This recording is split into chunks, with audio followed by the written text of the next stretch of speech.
You are listening to the Gritty Podcast, where we talk about all things gritty. If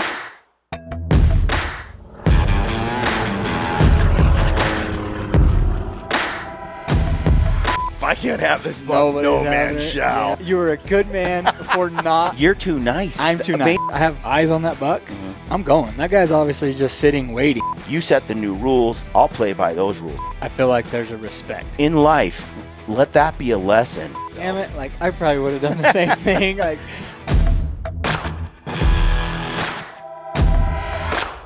all right, folks, welcome to the Gritty Podcast. I am your host, Brian Call, and today I'm joined by my friend and coworker, Brad Hunt. How are you, Brad? I'm great. How are you? I'm good. We've been cranking. We figured we'd do a quick podcast. Brad and I were in studio today, and we were just doing what we do, and I stumbled across this video that popped up in my feed. It's on a YouTube page, and it's a YouTube video, and before I get into more details about the video, I think this discussion is kind of interesting. We were kind of having this discussion ourselves, and I said, let's stop. Let's hit the record button, and let's talk about this on a podcast. It's kind of has to do with public land, especially public land mule deer hunting, like we've experienced in Arizona.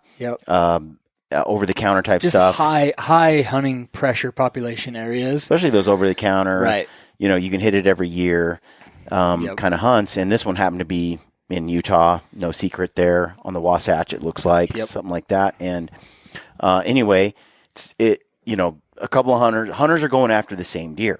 Not just any deer. And what happens, because this is about a 230-inch mule deer. Got a lot of publicity. Some of you, I'm not going to really talk names much in this podcast. It's not really what it's about. But it is an interesting discussion on public land etiquette, and everybody has an opinion. And we figured we'd weigh in. Why not? We'll get some people hating us and some people that agree with us. Yeah. And it'll be an interesting discussion. You don't want to miss it. You know me, if you listen to the podcast, I'm not really one to, keep my opinion to myself. So, like it or not, you can disagree with me. I'm more than chill with people who disagree with me. I think I'm usually right. That's just how I am. But I'm willing to learn or take on other opinions. So I'm going to unfold. I'm going to paint the picture for y'all, and then Brad and I are going to talk about it. Yeah. Okay. So, do you have anything you want to weigh in on first? No, I think we have a little bit opposite viewpoint, so I think it'll be good. Yeah. Because I try to be really respectful, but at the same time, like, if you want to call it being a dick, I can be that too, but I try not to be ever. And I think it would just, depending on the situation, we'll go over that. Yeah, it'll be interesting. Yeah. So the YouTube video is called The Pursuit of R2, 230-inch mule deer, 6 years. This is Martin Chagnovich. Yep. I've met Martin once or twice up on the mountain, and I know who Martin is. But I don't know him. I don't know him well. This just is an interesting video. Came out one day ago. It's at 15,000 views. Y'all might want to go watch it. It's pretty interesting. Yep. If you're into giant mule deer on public land, over-the-counter type hunts. Yep. Okay. And that's a true hustle, man. Same with the Arizona over-the-counter hunt. That's a hustle hunt. Yep.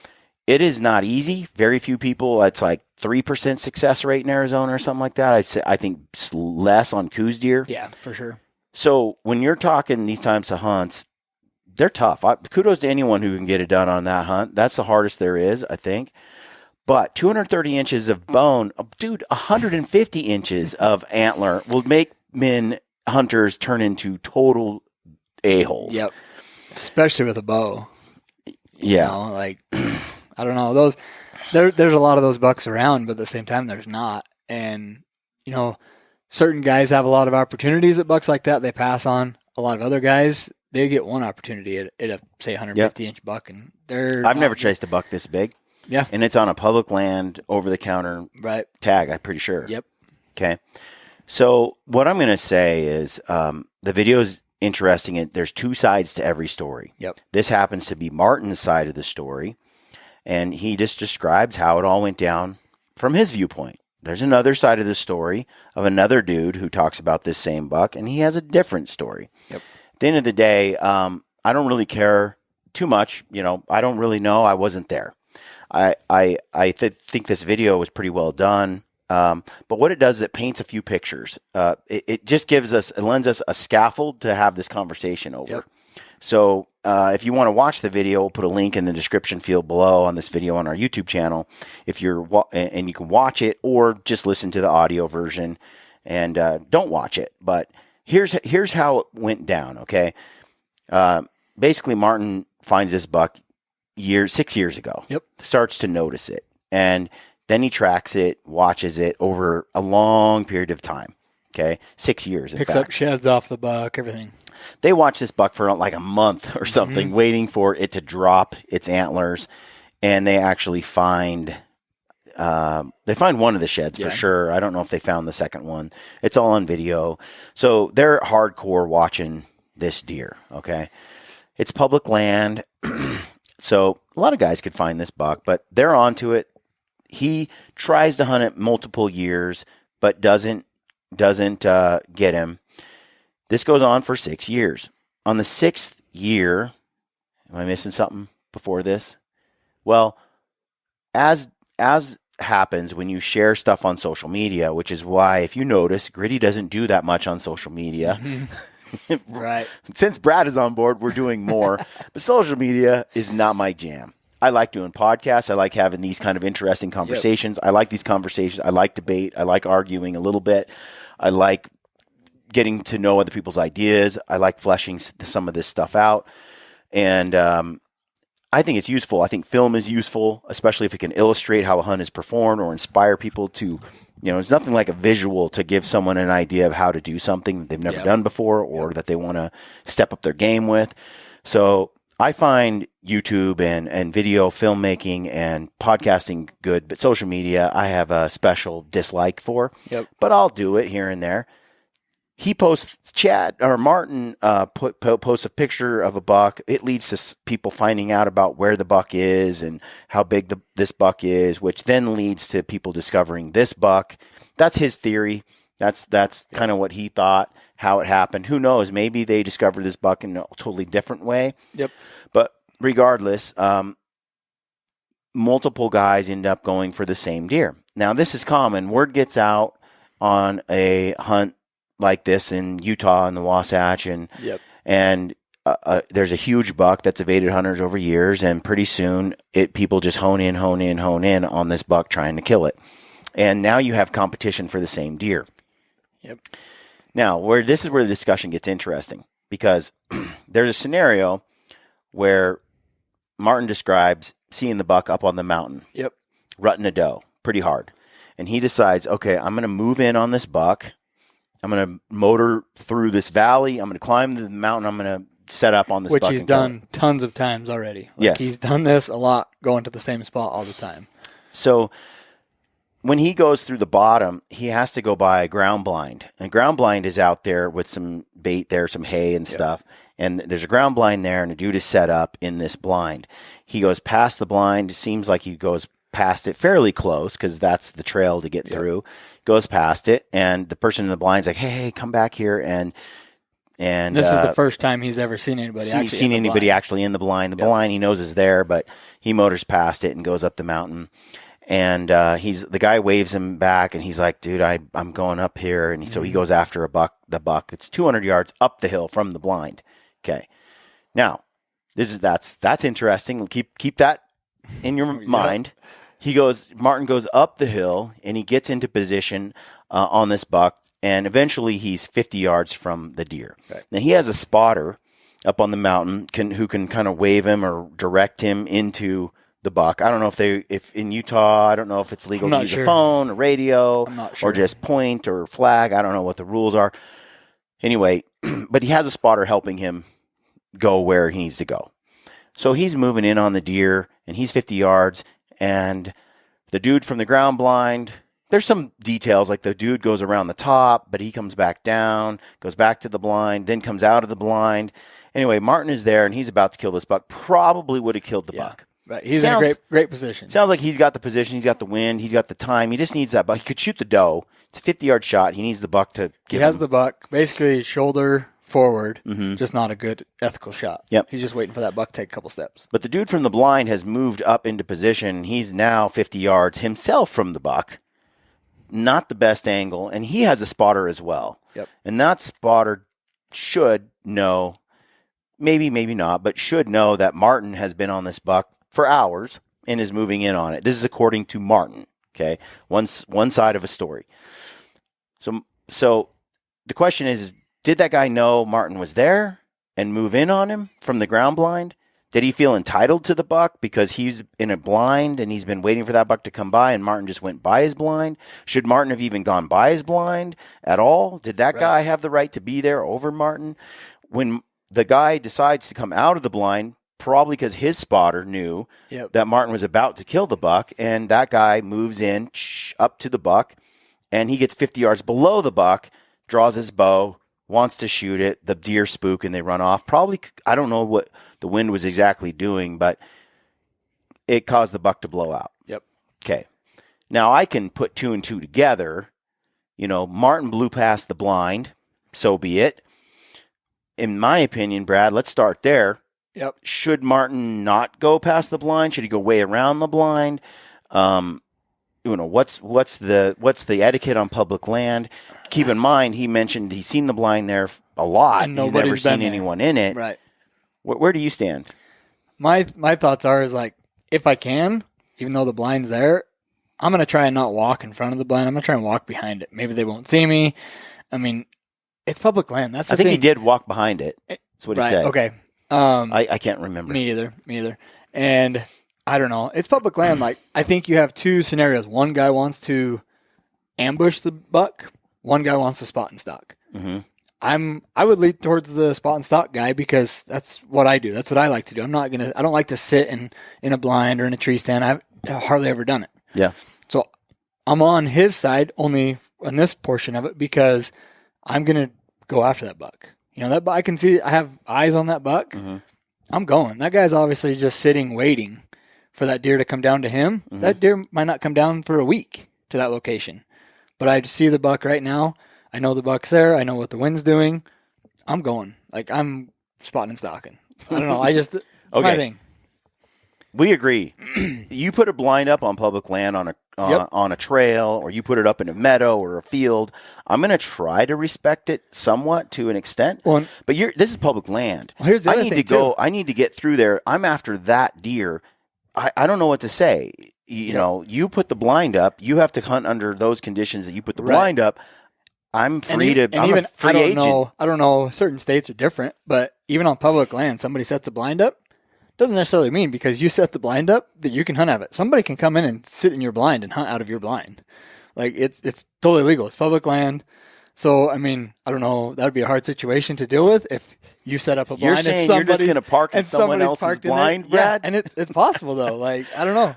Yeah, I ain't climbing in anybody else's blind or tree stand. But if they're not there, it's like somebody who goes and sets up a wall tent in a spot and then leaves it there for 4 weeks, but only shows up for 3 days that whole season. Yep, exactly. It's irritating as heck. We've done it a few times. Like, I've camped right next to it, and I had the game, and they weren't there. So in that regard, I'm like, if I see a buck up on the mountain 200-300 yards above where the blind is, and I'm making my stalk, I'm going to do my best to skirt the blind, right, and not disturb it much, and I'm going to do my stalk.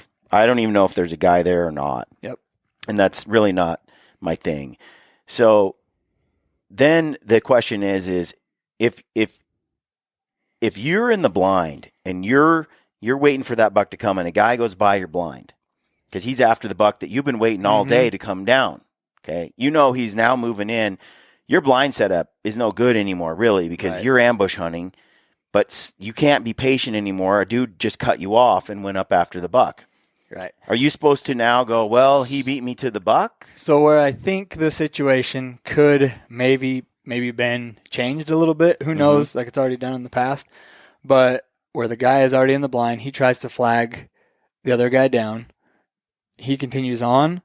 I mean, maybe something could have been resolved early on. But like, hey, I see this buck, I'm going to stalk it. I know where it's at. I mean, obviously you don't want to really tell somebody that, hey, I already have eyes on the buck. I already have a game plan. But at the same time, he flagged him down to come talk to him, and he didn't. So I don't know. It's like a toss-up. I mean, okay, Brad. You don't know the guy in the blind. Right. You don't know if he knows that buck's even in the area. Right. Right. You don't know anything about the guy in the blind. And I would still go talk to him. I would and go just play talk the to him, situation. and I would lie my butt off to Right. him. Right. Like, this is the public land dance. I call it, pardon me. I call it the public land dance. You're going to go over to that dude, and you're going to be like, hey, man, how are you doing? I haven't seen a single buck all day. Right. I'm going to go up on this hill in glass, but, we'll see what happens. Good luck to you. Where are you going? What's your plan? Okay, great. Yeah, I'll try not to disturb you. That's the conversation. Exactly. And if he says, there's a giant buck up there and I'm waiting for him to come down and I'm going to try to kill it and I need you to stay out of the land, I'm going to be like, it's public land. May the best man win. Right. Like, I don't know what to say. Like, this is the problem with public land. This is why Ryan Lampers would say, don't hunt there. And that go 25 miles into the wilderness and find something else. Not necessarily the reason, but there's a lot of reasons why I haven't even attempted to hunt Utah, because it is like that, And dude, we hunt Arizona every year, and it's the same. But I can chase coos and be away from people. So you can, but we don't know for the buck I killed last year right over there. Yeah, right, dude. I was on that buck many times, and dudes came in, they saw me there, and they just circled around and made their stock and blew them out for years and years. But I could find that buck over and over again, and finally I had the moment where no one disturbed it. I had the buck to myself, and I killed him. Yeah, and I almost killed him like 4 times. Right. Even you and I, we were on that buck early. I was you almost 80 killed him. yards. Yeah, you almost killed him twice. Right, twice. Yeah. So the hunts can be had, and the big buck is where the big buck is. Right. 230-inch buck over the counter public land, and you have the area where he's at, and you've scouted it for years and years. Yep. You know his behavior and his patterns. Man, there's a lot that you've invested into this. Yeah. The guy so if you're the guy in the blind and the guy goes past you and goes up after the deer, do you stay in the blind and go, well, he's beating me to it, or do you make a play? Well, I'm not going to be honest. I'm not going to be the guy in the blind, so I don't know. Like, I'm already going to spot that. What's the ethical move for the guy in the blind, in your opinion?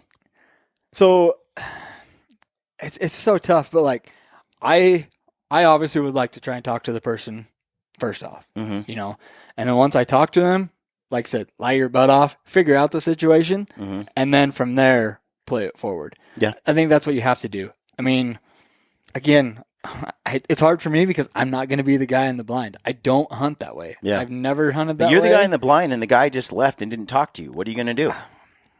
This is what I'm saying. This scenario. Yeah. I mean, I'm probably either. You're getting your butt out of the blind. I'm getting my butt out of the blind, and I'm probably at least going to catch up to him to talk to him. Worst case. Okay. Worst case. If worst not, case, I am going up to the buck. You're going to put a sock on. Yeah. Because somebody is. Especially. Pretty sure the guy in the blind knows that buck is there as well. I mean, obviously it's 230-inch buck in Utah. Everybody has eyes on this buck. Yeah, it's not a coincidence. So exactly. They're there for a reason. They're in the blind for a reason. Yeah. I've seen that buck down there. But also, Martin is there as well. Yeah. He knows that buck's there. He's spent his time, effort. I mean. So Martin's up there. He's in position. He has the bow ready. Right. He's going to kill this deer. Right. Okay.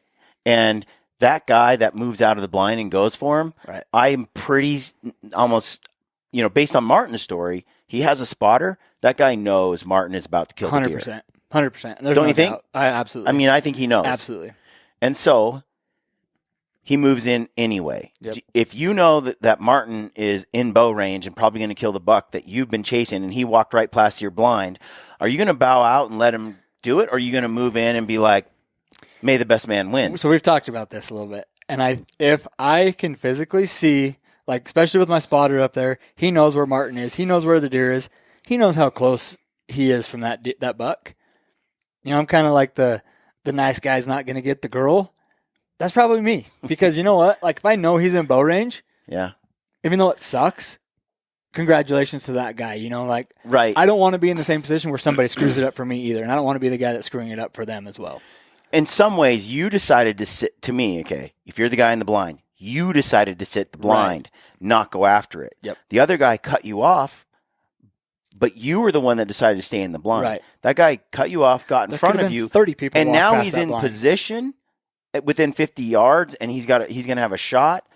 If I'm the guy in the blind, I'm going to be like, he beat me. Right. He beat me. Same and the here. ethical thing to do is to let him take the shot. Especially. He beat me. Because you have to have some boundaries. Absolutely. Or It's just to me it's like moral ethics. I don't know. now It's, if once he got out and past my blind, I'm out. I'm making the stock, and I'm not going to worry about where he's at. yeah. I can also take that mindset. I can be like, I have no idea. I know he cut me off. I'm going over here, and I'm going to make my play on this buck all day the same way he's making a play on it. So there's a question there where I'm like, yeah, we both are at the starting line, and the shot just went off, and the race is on. Whoever shoots it, shoots it. Just remember this. There's going to be one guy's going to get closer than the other, but for me, if I'm the guy that's making the move, I'm not from the blind. I'm also not really going to let the other guy's hunt impact my hunt. Technically, you both should be taking the exact same path because the wind should only be blowing one direction. Well, it can be a crosswind, but, right. And so not necessarily. Yeah. Like, I don't know. Like, I think because you chose to sit in the blind, that's your loss. Here's the way that Martin describes it. So if the guy got out of the blind right away and he went after it and you both went after it, so be it. I don't think anybody can blame the other for blowing up someone else's hunt. Right. But the way Martin describes it, the hunter went way to the top, then he came all the way down, got back in the blind, then he got back out and went up. When Martin was in position. So I think in that regard, okay, if that's true, that's a douche move. That was totally wrong. Yeah. That was wrong. The dude, he beat you. Yeah. He beat you. Right. He got there. You didn't. You don't get to now, later on when you find out, oh, he's right on top of him. That's where it is. Yep. Then move in. I don't know. I feel like at that point, you need to bow out. He beat you. Right. Just suck it up. Exactly. But here's the problem. There's no law against it. Right. It is public land. And I told you this before. Some of those really competitive dudes that just don't give a crap, unfortunately, they're the dudes who tag out on hunts like this. Right. Because they're the guys that are a-holes. Yep. And the a-holes often get the deer. Because the a-hole is like, I'm going to blow that up. Yep. So let's continue on with this because I struggle with it because I am competitive. And I'm kind of like... You're competitive. Competitive is not the right word because I am as well. But at the same time, I feel like there's a respect. You're too nice. I'm too nice. Maybe that's the word. I'm too nice. You're too nice. Because to me, I'm like, I see it both ways. Yeah. I do struggle, but I know that the guy that's the most aggressive and the most intense is usually the guy that gets a buck on a hunt like this. Right. The guy that's willing to just go hard. I'm with Lampers. I'm not hunting here. I'm out. We're kind of on the same page there, but I'm out of there. Let's just play this scenario because this does happen to us in Arizona. Right. Okay? I would never blow up a guy's hunt in Arizona. If he, this happened to me many times. Well, I could have gone in and blown up that guy's hunt when he was 40 yards from that deer. Right. I could have totally screwed him up, but I chose to sit back and let him hunt. Yep. So the deer gets away, fast forward, more and more unfolds, and you can watch. But Martin, his perspective is they knew that he was about to kill that buck, and they blew that up. Right. He attempted to do it. Yep. Right or wrong, that's what happened. I tend to think it was a douche move, and he should have pulled back when he knew that Martin was on top of the deer. Yep. That said, he almost shot him out from under Martin. I mean, he was that close. Right. And it just would have been what it was. And if that's the case, like if he'd have shot that buck right there, it still would have been an a-hole move. It was an a-hole move, but at the same time, like I said, you both put the stock on the buck. The bigger a-hole is the one who gets the deer. Right. So what do you want to be? Do you want to be the guy that gets the deer and is an a-hole, or the nice guy who doesn't get the deer? Right. This whole nice guys finish last thing is also kind of an issue, So I'm just throwing it out there. We need more nice guys out there. Hey, I'm just throwing it out there for food for thought. So fast forward, okay, and Martin gets close a few more times, almost pulls it off. He kind of puts two and two together that, again, they both know that they're both going for the same deer, and they both know that, so this is the last day of the season. Yep. They're both going after the buck at the same time. I don't think I left anything important out, skipping ahead. So. No, I don't think so. They're going up after this buck, and what happens, Brad? So initially the guys told Martin they had no idea he was there. Yeah, they had no idea he was there. No idea which he was there. Doesn't make sense. When you have a spotter on the hill, you have to be blind as a bat not Right. to see a hunter move in on top of a buck that you're watching. But suppose maybe that's true. Right. But that was the original. That's what Martin says they said. Yep. And then so on the last day of the season, they both meet at the trailhead or whatever. Both guys are there. Both guys are going after the same buck again. And the story changes. They say, "Oh, we thought you were 150 yards from that buck, not 50 yards." We didn't know you were so close. Yeah. And then it's like, which is it? You didn't know I was there and you moved in, or I was 150 yards from the deer, or you thought I was far enough that it was ethical for you to move in. Yeah, right. And that's where dirty. That's where the dirty. I'm sorry, just dirty. Yeah, exactly. If you know me, what the story changes. If you're the guy that's going to play dirty, own it. Just own it. Yeah, dude, it's public land, and I didn't care that you were there. This is my hunt. I have 100% more respect for you if you come up front and say, "Hey, like exactly, it's public land.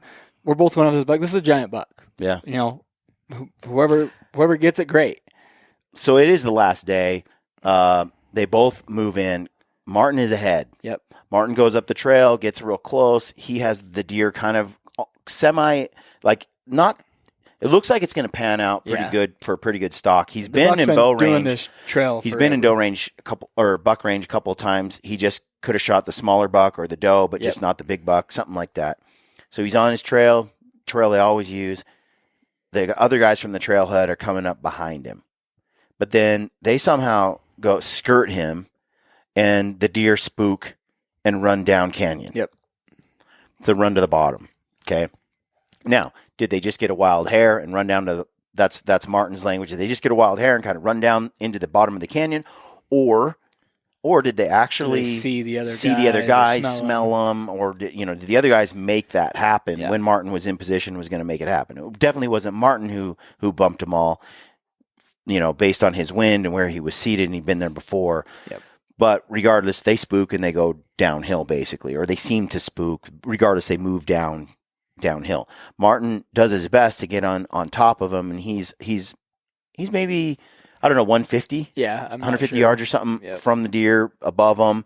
There's too many deer in between, so we can't really close the distance anymore. This is the last day of the season, and the day is ticking on. The other dude bombs downhill, and Martin knows he bombs downhill because his spotter sees it, and that dude disappears and kind of moves in on the buck. Okay, now they're both getting at this buck. Technically, the other guy is closer to the buck now than Martin was. Yep. Than Martin is. He's more likely, he's in a better position advantage-wise to kill this buck, the other hunter, than Martin is at this point. Okay? Yep. But is Martin entitled to go and sneak his best in there and blow this thing up, or should he stay back, and let the other guy go in because that guy was closer? This is where the debate really starts. Well, it's sort of the positions are reversed now. Yeah. Martin is the guy that is kind of not in the advantageous position to kill the deer, and the other guy is. So does Martin push in like the other guy did and try to get aggressive and get tight and tight and tight, but not with great odds, and probably blow it up? Or does Martin sit back and just let that guy do his hunt and be respectful because he knows that guy has a better chance than he does, and he's gotten into position? Which is it? Right. And if you're in Martin's shoes and you're like, okay, I'm chasing this buck, I've been after him, and these guys may have spooked him. I think probably they did. I was closer. Now they're closer. What's the ethical move? Right. I with a spotter on the mountain, having eyes on the buck, maybe you can throw in all sorts of if. I know. Well, again, it's the nice guy side of it, and if I know the other guy is within bow range, it's just who I am. Like, I'll throw this out there to who I am. If I know for a fact that guy's in bow range, so be it. He beat me to it. I'm not going to blow it up. But if I can't see him, I don't know he's in bow range, I'm going to stalk on that buck like I normally would anyway. I mean, I'm going to try and slip in. We're usually pretty cautious. Like I know my stalking abilities. Yeah. We can slip and meander in between deer and staying low, whatever. I'm going to try and slip in. So I don't know. Just. Okay. So the sun is going down and Martin has a choice to make. He does find out, it sounds like later from his spotter, that guy is in tight and is probably going to kill the buck. Now, he makes a comment in the video. He had a choice to make at some point. Right. Do I do my best to try to close that distance, even though my odds aren't great, and just try to kill that buck? And if I don't, he gets away and nobody gets the buck? Or do I sit back and let that guy make his stalk and I don't bump him or bother this deer at all? Right. Which move do I make? And he has the video of the buck here and some bucks here and deer in between. And it's not a good position to make a play. Yeah. He's probably just going to ruin the opportunity. Right. Right. The other guy is at the bottom of the mountain and he's probably, he could pull it off. He might be able to get this buck. Yeah. He's in a great position. Okay. What do you think about turnabout's fair play? I know, and it's such a hard position to be in. What about, doing to others that they did to you? Martin, you were a good man for not blowing that guy's stock as much as it sucks. I am not saying whether Martin did the right thing or the wrong thing or the other guy. Well, I'm not going to say whether someone's a good man or a bad man. I don't know them.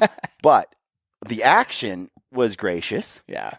For Martin to stay back and just say, hey, I'm going to let this guy go after this buck, which he said he did. Right. He also said he regrets it and wishes that's not what he did. And I think the regret comes from a 230-inch deer, and knowing there's not a lot of bucks, especially on a public land, over-the-counter tag. There's not a lot of deer that are in that class. Yeah. So I think that's where the regret of not going in and stalking on the last day, last minute. I mean, the sun's going down. It has a half hour, 45 minutes left. I think that's where the regret comes in. But I think deep down, like, he knows, as much as it sucks, I feel like he knows that was the ethical, the right decision, the more manly decision to make. See, this is where Brad and I differ. All right? This is where Brad and I differ. Look, we both went. The guns went off. Boom. The starting race began. They both went after it. That guy happens to be in a better position right now. But will he be a better position within an hour or two before light? I'm making my move, and I don't give a damn. Right. Okay? This is the last day of the season. Do I even know? At first, he doesn't even know that guy is whether he's in or not, whether he's there or not there. Yeah. And I've told you this before. In those situations, I can't be worried about whether the other guy is close or not close. Right. I have my own hunt to worry about. I can't be bothered by that. Right. Secondly, I had that buck in bow range at 50 yards if I'm Martin. Yeah.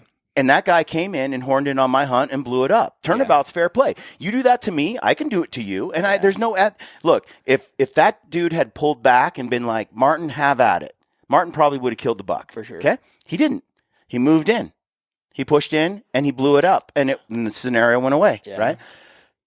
That means that's the rules of the game. That's the new rules. Those are the new rules you play by. Martin's sitting there going, well, had that guy pulled out, that's the same etiquette. That's the same response I would give him, the gracious opportunity in return. That guy didn't get that gracious opportunity. Yeah, right. That guy doesn't get those rules, Brad. He doesn't get those rules. I know. I move in on that buck. And if the buck blows up, I hunt him the next year. In my point of view, everything could 100% change if I'm in that situation. Dude, I get fired up, man. Right. I'm like, you know what? You shoot that buck. You look. Martin's above him. He decides to hold back. To me, that was the weak thing to do. To you, it was the gracious, kind thing to do. A lot of guys got on here and left comments and said, that was a class act thing to do. I won't say it's not. I mean, that was gracious. It was kind. Right. I can say that. I also think that in some ways it was also... it could have turned out different. It was also the soft thing to do. Yeah. It's like, I'm sitting there going, look, the hunter, the exact guy. He moved in on you before. Right. There's no rules now. You just move in and try your best. Yeah. It's the last day of the season. Let's pretend that guy wasn't there. Yeah. Okay? It's the last day of the season, Brad. You don't get it tomorrow. You're sneaking in. You're going for it, aren't you? Yeah, it's the last 100%. day. You know that when the sun goes down, you don't get another chance. Yeah. You're going to Hail Mary that thing. Yep. There's no reason not to. Absolutely. Yep. So For why sure. would you do it if you didn't? Why would you let the other guy? Like, I would block that guy's existence out of my mind, especially if I knew it was the same guy, and I'm moving in. Right. Yeah. But the story goes on. The guy does shoot the buck. He hears the shot go off. The buck dies within yards. Yep. He goes down. He gets a few photos with the buck, and he talks to the guy, and they shake hands, whatever. Yep. And they move on. There's a little bit of bitterness, there, but they more or less seem to handle it okay. Yep. Now, there's multiple stories going around. I mean, this buck was on the cover of some magazines. This buck has been getting a lot of attention, and so is the guy that shot the buck. And then you have Martin over here with sheds from prior years and replicas, and and it's just two guys on public land going for the same deer, putting in a lot of effort, and this is how it shook out. And I just, again, as I'm listening to this unfold, it was an interesting conversation that we were having. Like, what would you do, or how do you feel about that? What are your thoughts? I guess for me, that buck would still be alive because I'd have blown the hell out of that or killed it myself. Damn it, like I probably would have done the same thing. Like, I don't know, especially last day. I mean, you're stalking in on that buck. Like 99 out of 100 guys, I think would. They're going after it, and I probably would do the same. Which is why I think Martin feels like he made the wrong choice. Right. And that's the thing is, like, if I'm in that situation, I probably would. I would be stalking in, and I don't know, especially knowing. You ever seen Lady Hawk? I don't think so. You haven't seen Lady Hawk? I don't think so. So maybe, the older generation. Maybe. Lady Hawk. It sounds really familiar. At the end, the guy's like, if I can't have her, no man shall. Okay. Then he gets like skewered to the wall. I'm more like that. If I can't have this buck, no man shall. Yeah, I'm pretty sure. At least in that scenario, when I know. So let's say that it's the last day, and this is a totally different hunter. One you didn't interfere with your hunt before. Right. That wasn't involved. Dude, I'm like sitting back and I'm letting that. If I know my spotter's like, dude, that guy's close. I'm like, good for him. So in that, good for him. Like, you go for it. And that's what I think I keep putting into perspective is that's how I'd be. But now really looking at it where he already blew that opportunity for Martin. Turnabout's fair play. Turnabout's fair play. Exactly. These are the new rules of the game. Yeah. Oh yeah. 100%. Like. Yeah, I will change how I feel because no qualms about that.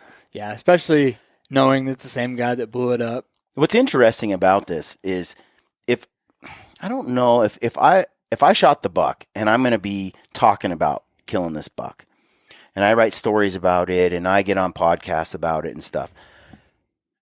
Am I going to mention the other hunter? Damn right, because I'm going to say I got lucky as heck and. Somebody else could kill this buck, and it was my day to kill or that just buck. Blown it on the last day, and he chose not to. Right. I mean, I'd be throwing that dude some kudos and praise. Right. Yep. Oh, 100%. As far as I know, there hasn't that hunter pretended like the other dude never existed. Although he did allow him to get some photos with his buck. Yep. But I don't really know. I have no judgment toward the other guy who will remain nameless. I kind of have had. Not kind of. I had this situation happen to me years ago. I think it was like 2009. Mm-hmm. He's not a giant bull. He's like barely a 300 class bull.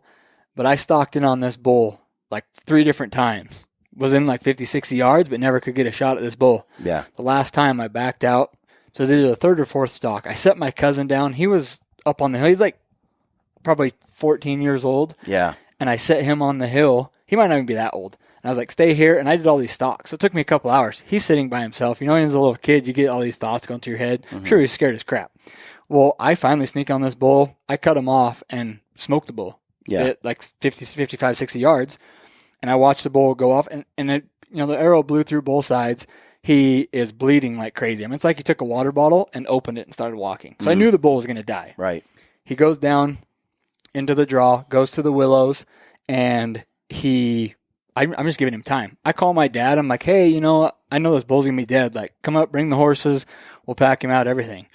And as I go down, my dad and them, I wait for my dad and them to get there.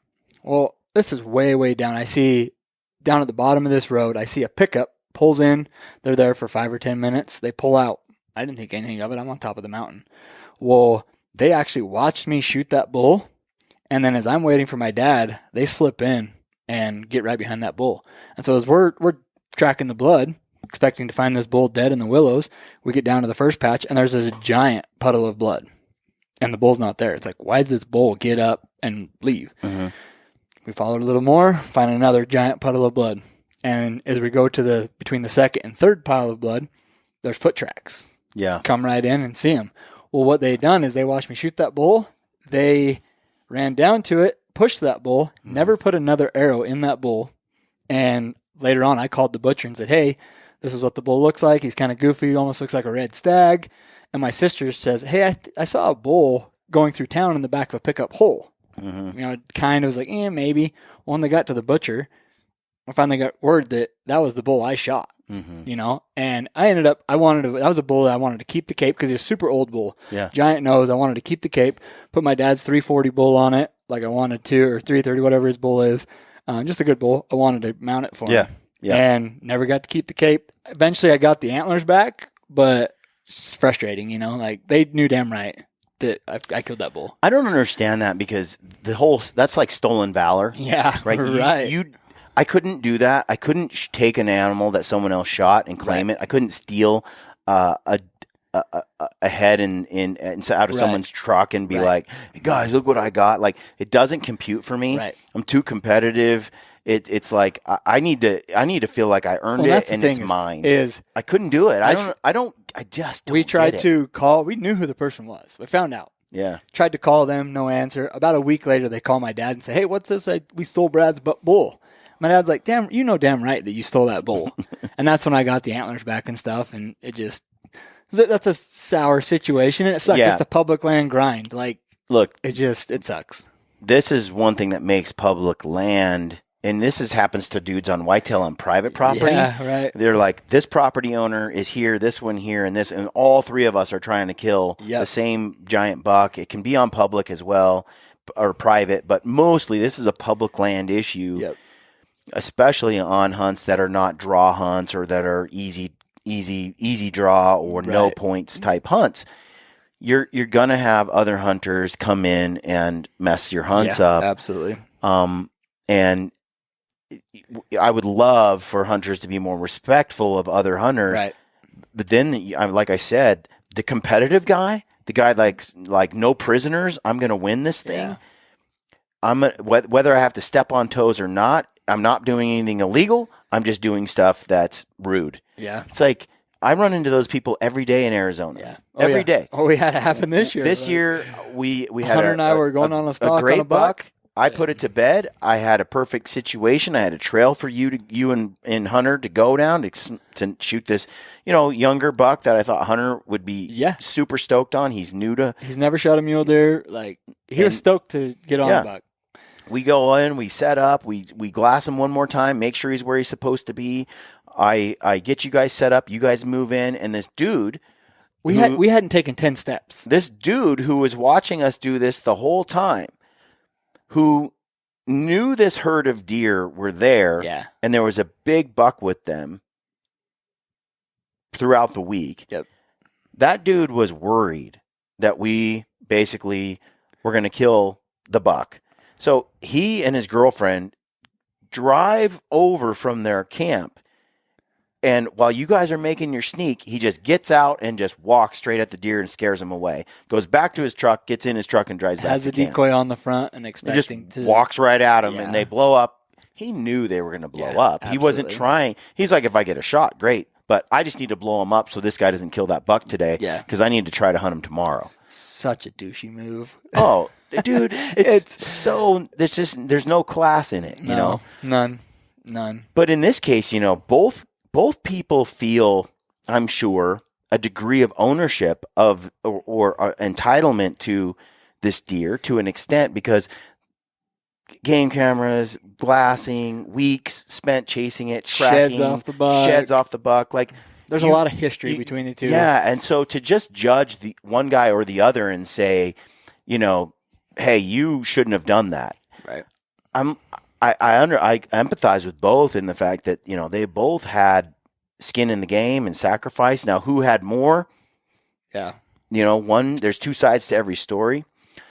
I just think that sometimes the a-holes win and the nice guys finish last. Yep. So in life, let that be a lesson that maybe, I'm just going to throw this out there, you need to have a little a-hole in you. Yeah, that's true. You need to be a little more of an a-hole, or you're going to get walked on, stepped on, and you're going to lose opportunities. Not to say that this is for sure the case, right? But to me, Jordan Peterson says this. The trick is to be mean and to be a monster. To be a monster, yep. To be dangerous, to be aggressive, but to keep it in check and not unleash it unless it's necessary. Right. And that's why I say turnabout's fair play. Yep.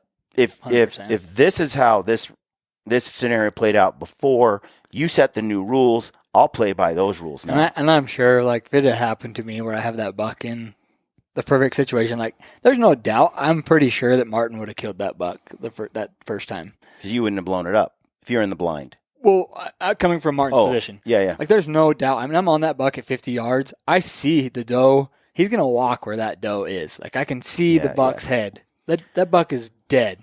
The doe is in the open. It's a matter of time before the buck is in the open. He said he knew what the range was, everything. Like, he had the whole situation set up. All he had to do was Sounds like there was a couple of times if he was more aggressive, he might have been able to sneak a shot in there, but he was waiting for that perfect moment. It sucks. It's an interesting conversation. Let us know what you guys think. Yep. We appreciate you guys tuning in. Look for more podcasts coming your way. Use the code GRITTY at Black Ovis. If you need anything for gear, you're going to get 10% off everything there. If you got hunting supplies you're after, use the code GRITTY at Peaks. Get yourself trekking poles and gaiters. Can't recommend those enough. Use the code GRITTY at Mountain Ops and at Stealthy. Both offer nutrition products and energy products for supplements, and Stealthy rifle covers, Stealthy glassing pads that help support our show. And as always, if you want to see extra film and extra podcasts, extra live stream content, go to our gritty.locals.com locals community, our Gritty Stealthy community. Become a member and you'll get access to some pretty sweet film that only members, only supporters have access to. Yep. We did just a sweet giveaway that just finished the other day over Massive giveaway over at the in the locals community. To be part of more of those, join us. Join us over there. Don't miss out on the next one. Yep. All right. That's it for today. Thanks for tuning in. Stay gritty.